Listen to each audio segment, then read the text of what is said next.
இருப்பதற்கு யோகாசனங்கள் பெரிதும் உதவுகின்றன. அந்த வகையில் யோகாசனங்களை நமக்காக எளிய முறையில் கற்றுத்தர வருகிறார் ஆசன ஆண்டியப்பன் அவர்கள்.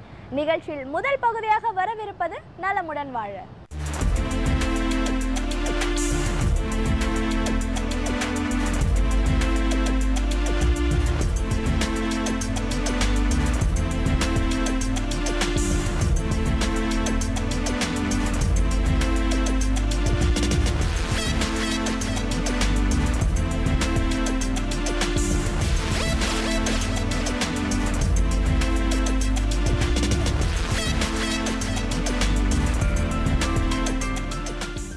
என் அருமை உலகத்தமிழ் மக்களே, தாய்மார்களே, பெரியோர்களே, சிறார்களே, என் அருமை நண்பர்களே, யோக விரும்பிகளே, உங்கள் அனைவருக்கும் என் இனிய காலை வணக்கம். கலைஞர் தொலைக்காட்சி நிகழ்ச்சியில் நலமுடன் வாழ என்னும் பிரிவில் யோகாசனத்திற்கு அதிக முக்கியத்துவம் கொடுத்திருப்பதை நீங்கள் அறிவீர்கள். அதிலும் அதிகாலை வேளையில் முதல் நிகழ்ச்சியாக வருகிறது. அதிகாலையிலேயே இந்த யோகத்தை செய்துவிட்டால், பிராணாயாமத்தை செய்துவிட்டால் அன்று முழுவதும் நாம் சுறுசுறுப்பாக இருக்கும், வாழ்க்கையிலே வெற்றி பெற முடியும், அன்றைய காரியங்களெல்லாம் செம்மையாக நடந்து முடிக்கக்கூடிய ஒரு தன்மை நமக்கு கிடைத்து விடுகிறது. இன்ன பிற நிறைய பலன்கள் யோகாசனம் செய்வர்களுக்கு கிடைக்கும். ஆகையினால்தான் காலையிலே இந்த நிகழ்ச்சி தரப்படுகிறது. நோயே மனிதனுக்கு வரவில்லை என்று சொன்னால் அவனுக்கு சாக்காடியது. ஆகவே தான் நமது முனிவர்கள் 10,000 ஆண்டுகள் வாழ்ந்து நமக்கு இந்த சயின்ஸ் கொடுக்கப்பட்டிருக்கிறது. 84 லட்சம் ஆசனங்களை கண்டுபிடிக்க வேண்டும் என்று சொன்னால் அவன் எவ்வளவு காலம் வாழ்ந்திருக்க வேண்டும் என்பதை நாம் சிந்தித்து பார்க்க வேண்டும். ஒன்றல்ல ரெண்டல்ல, 84 லட்சம் ஆசனங்கள்.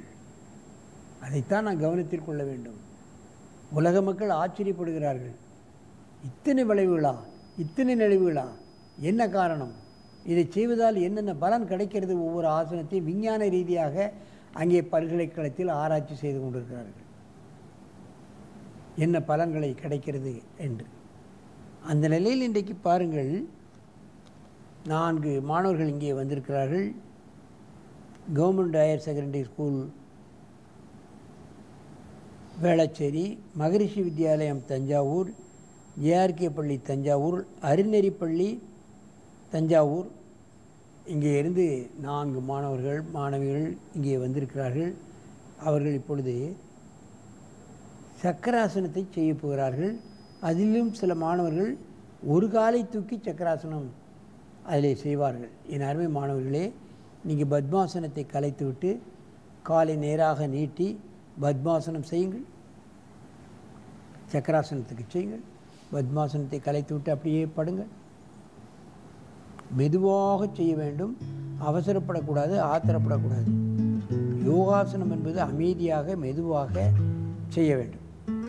காலை 2ஐயும் உள்ளே இழுத்துக் கொள்ளுங்கள். காலை சற்று அகலமாக வைத்துக் கொள்ளுங்கள். கையை தலைப்பக்கமாக கொண்டு வந்து தரையிலே இழுத்து அமர்த்தி உடலை மெதுவாக தூக்க வேண்டும். தூக்குங்கள்.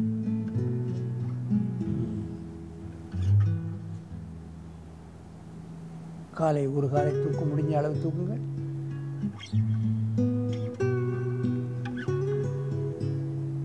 ஒரு கால் நீட்டிய சக்கராசனம்.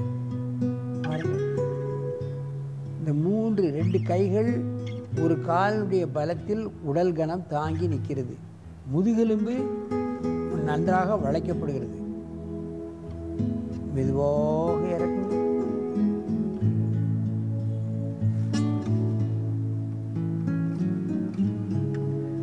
மெதுவாக இந்த ஆசனத்தை கலையுங்கள்.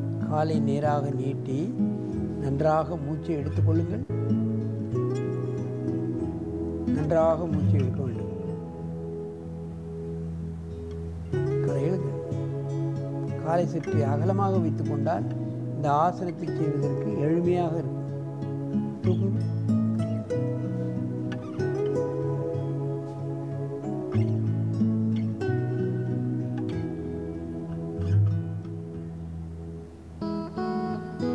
நல்லா நீட்டணும். நேர மெதுவாக இறக்குங்க.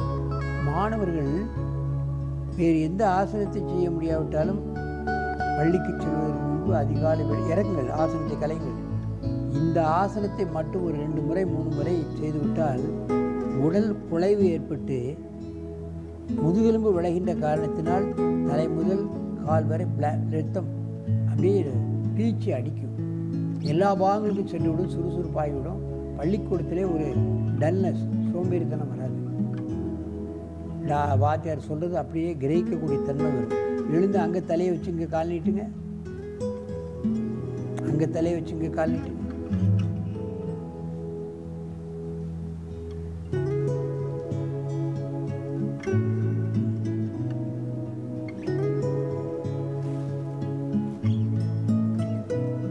ஒற்றைக்காலை தூக்குவது என்பது கொஞ்சம் கடினம்.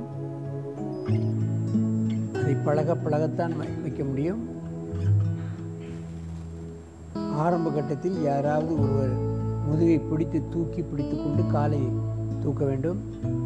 ஒரு 4 நாள் உதவி செய்தால் பிறகு தானாகவே அவர்கள் ஒத்த காலை தூக்கி விடுவார்கள்.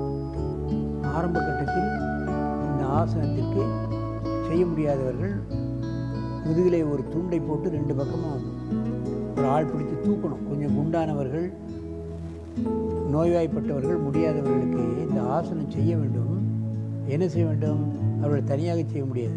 கீழே படுக்கிறதுக்கு முன்னாலே ஒரு துண்டை போட்டு 2 பேர் 2 பக்கம் பிடிச்சிக்கணும். நம்ம தூக்கணும். அவங்க கையும் காலையும் ப்ரெஷர் கொடுத்து தரையில் அழுத்தினா தானாக மேலே தூக்கக்கூடிய தன்மை ஒரு 4-5 நாளில் வந்துடும். அதுக்கப்புறம் தனியாக செய்யலாம். மெதுவாக இறக்குங்கள். முதுகெலும்பை வளைக்கக்கூடிய ஆசனங்களில் இது மிக முக்கிய பங்கு வகிக்கிறது. ஏன்னா நம்ம முதுகை முன்னும் வளைப்பதில்லை, பின்னும் வளைப்பதில்லை. எழுந்து உட்காருங்கள். அந்த பக்கம் பார்க்க பத்மாசனத்தில் உட்காருங்கள். இன்றைக்கே வந்துவிட வேண்டும் என்று அதை கஷ்டப்பட்டு செய்தால் எங்கேயாவது கழுத்திலோ முதுகிலோ பிடிப்பு ஏற்படும், வலி தாங்க முடியாது. அப்புறம் டாக்டர்கிட்ட போக வேண்டும். அவர்கள் ஆசனமே செய்யக்கூடாது என்று சொல்லிவிடுவார்கள். இந்த நிலைக்கெல்லாம் போகக்கூடாது. முடிந்த அளவு செய்து கொண்டே போக வேண்டும். தானாகவே முழுமையடைந்து விடலாம்.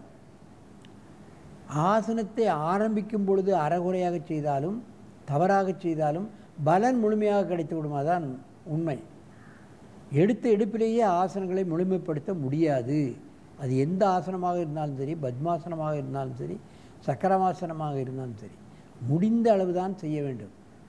படிப்படியாக செய்ய செய்ய முழுமை வெகு சீக்கிரத்தில் கிடைத்துவிடும். ஆகவே இதுபோன்ற ஆசனங்களை சிறுவர் முதல் பெரியவர்கள் வரை எல்லோரும் மத வித்தியாசம் இல்லாமல் பழகி தங்கள் உடலையும் உள்ளத்தையும் உடம்பையும் ஆரோக்கியமாக வைத்து கொண்டு நெடுது இனிது வாழ வேண்டும் என்று கேட்டு உங்களிடமிருந்து விடைபெறுவது ஆசனம் ஆண்டியப்பன். வணக்கம்.